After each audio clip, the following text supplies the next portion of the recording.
ಫಲ್ಗುಣಿ ನದಿ ತೀರದ ತಗ್ಗು ಪ್ರದೇಶಗಳು ಜಲಾವೃತವಾಗಿದೆ. ಮಂಗಳೂರು ಹೊರವಲಯದ ಅದ್ಯಪ್ಪಾಡಿಯ ತಗ್ಗು ಪ್ರದೇಶಗಳು ಜಲಾವೃತವಾಗಿವೆ. ಈಗ ಫಲ್ಗುಣಿ ನದಿ ತೀರದಲ್ಲಿರುವಂತಹ ಅದ್ಯಪ್ಪಾಡಿ ಗ್ರಾಮ ನೀರಿನಿಂದ ಜಲಾವೃತವಾಗಿದೆ ಅಂತ. ಇಡೀ ಗ್ರಾಮವೇ ಜಲಾವೃತಗೊಂಡು ನದಿಯಂತಾಗಿದೆ ಪರಿಸ್ಥಿತಿ. ಅಯ್ಯಪ್ಪ, ಕಣ್ಣು ಹಾಯಿಸಿದಲ್ಲೆಲ್ಲ ಬರೀ ನೀರೇ ಕಾಣಿಸ್ತಾ ಇದೆ. ನೋಡಿ, ಅಲ್ಲಿ ಎಲ್ಲಿ ಕಣ್ಣು ಹಾಯಿಸ್ತಿರಲ್ಲೆಲ್ಲ ಬರೀ ನೀರು. ಅದ್ಯಪ್ಪಾಡಿ ಇದು ಮಂಗಳೂರಿನಲ್ಲಿ.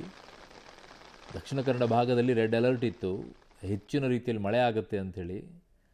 ಸೊ ಆ ಪರಿಣಾಮವಾಗಿ ಇಷ್ಟೊಂದು ನೀರು ನಿಂತ್ಕೊಂಡಿರೋದಲ್ಲಿ ಆ ದೃಶ್ಯಗಳನ್ನು ನೋಡ್ತಾ ಇದ್ದೀರಾ ನೀವು. ಯಾವ ಪ್ರಮಾಣದಲ್ಲಿ ಅಲ್ಲಿ ಮಳೆ ಸುರಿದಿದೆ ಅನ್ನುವಂಥದ್ದು ಗೊತ್ತಾಗ್ಬಿಡುತ್ತೆ ಸೂಚನೆ ನಿಮಗೆ. ಫಲ್ಗುಣಿ ನದಿ ತೀರದ ತಗ್ಗು ಪ್ರದೇಶಗಳೆಲ್ಲ ಈಗ ಜಲಾವೃತವಾಗಿದೆ. ತನ್ನ ವ್ಯಾಪ್ತಿಯನ್ನು ಮೀರಿ ಅದು ಹರಿತಾ ಇದೆ.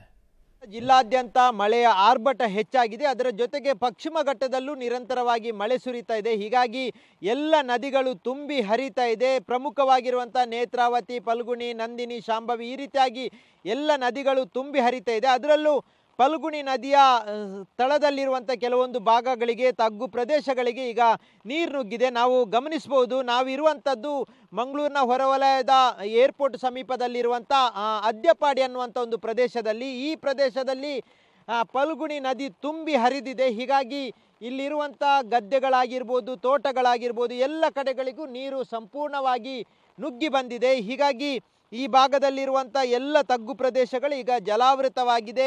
ಇಲ್ಲಿರುವಂಥ ಮನೆಯ ಸಾಕಷ್ಟು ಮನೆಗಳಿಗೆ ನೀರು ನುಗ್ಗಿದೆ. ಹೀಗಾಗಿ ಸಂಪೂರ್ಣವಾಗಿ ಜಲಾವೃತವಾದಂಥ ದೃಶ್ಯವನ್ನು ನೀವು ಗಮನಿಸ್ಬೋದು. ಆ ಭಾಗದಲ್ಲಿ ಏನು ಕಾಣ್ತಾ ಇದೆ, ಅದು ನಂದಿನಿ ನದಿಯಿಂದ ಹರಿದು ಬರುವಂಥ ಒಂದು ನೀರಿನ ಪ್ರದೇಶ. ಈ ಪ್ರದೇಶದಲ್ಲಿ ಸಂಪೂರ್ಣವಾಗಿ ಜಲಾವೃತವಾಗಿದೆ.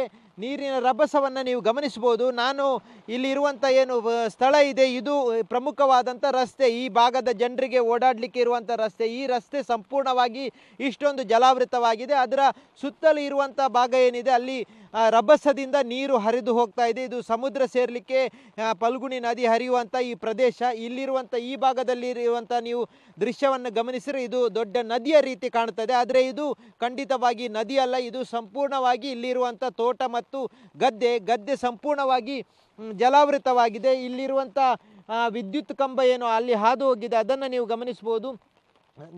ಒಂದು ಇದರ ಗದ್ದೆಯ ಮಧ್ಯಭಾಗದಲ್ಲಿರುವಂಥ ಒಂದು ಈ ವಿದ್ಯುತ್ ಕಂಬಗಳು ಇಷ್ಟೊಂದು ಜಲಾವೃತವಾಗಿದೆ. ಹಾಗಾಗಿ ಇಲ್ಲಿ ಸಂಪೂರ್ಣವಾಗಿ ಕೃಷಿಯನ್ನು ಅವಲಂಬಿಸಿರುವಂಥ ಜನ ಇರುವಂಥದ್ದು. ಇದು ಕೃಷಿ ಭೂಮಿ. ಇಲ್ಲಿ ಇರುವಂಥ ಕೃಷಿ ಭೂಮಿ ಎಲ್ಲವೂ ಮುಳುಗಡೆ ಆಗಿದೆ. ಅಲ್ಲಿ ನೀವು ಗಮನಿಸುತ್ತಿದ್ದರೂ ತೆಂಗಿನ ತೋಟ ಕಾಣ್ತಾ ಇದೆ. ಇದು ಸಂಪೂರ್ಣವಾಗಿ ಜಲಾವೃತವಾಗಿದೆ. ಅಲ್ಲಿರುವಂಥ ಸುಮಾರು 35ಕ್ಕೂ ಅಧಿಕ ಕುಟುಂಬಗಳೇನಿದೆ, ಅವರಿಗೆ ಯಾವುದೇ ರೀತಿಯಲ್ಲಿ ಈ ರಸ್ತೆಯಲ್ಲಿ ಹೋಗಲಿಕ್ಕೆ ಸಾಧ್ಯ ಆಗ್ತಾ ಇಲ್ಲ. ಈ ರಸ್ತೆಯಲ್ಲಿ ಸಂಪೂರ್ಣವಾಗಿ ಒಂದು ಭಾಗದಲ್ಲಿ ಹರಿದಿರುವಂಥ ನೀರೇನಿದೆ, ಅದು ಈ ಭಾಗಕ್ಕೂ ರಸ್ತೆಯ ಮೂಲಕ ರಸ್ತೆಯನ್ನು ದಾಟಿ ಇನ್ನೊಂದು ಭಾಗಕ್ಕೆ ಹರಿದು ಹೋಗ್ತಾ ಇದೆ. ಹೀಗಾಗಿ ಈ ಪ್ರದೇಶದ ಜನರು ಸಂಪೂರ್ಣವಾಗಿ ಜಲಾವೃತಗೊಂಡಂಥ ಪ್ರದೇಶದಲ್ಲಿ ಇರುವಂಥದ್ದು.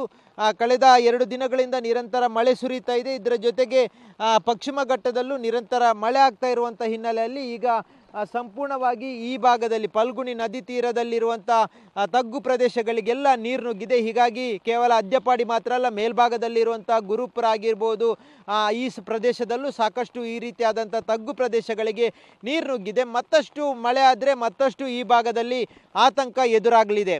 ಕ್ಯಾಮ್ರಾಮನ್ ನಿಶಾಂತ್ ಜೊತೆ ಸುಖಪಾಲ್ ಪಳಲಿ, ಪಬ್ಲಿಕ್ ಟಿವಿ, ಮಂಗಳೂರು.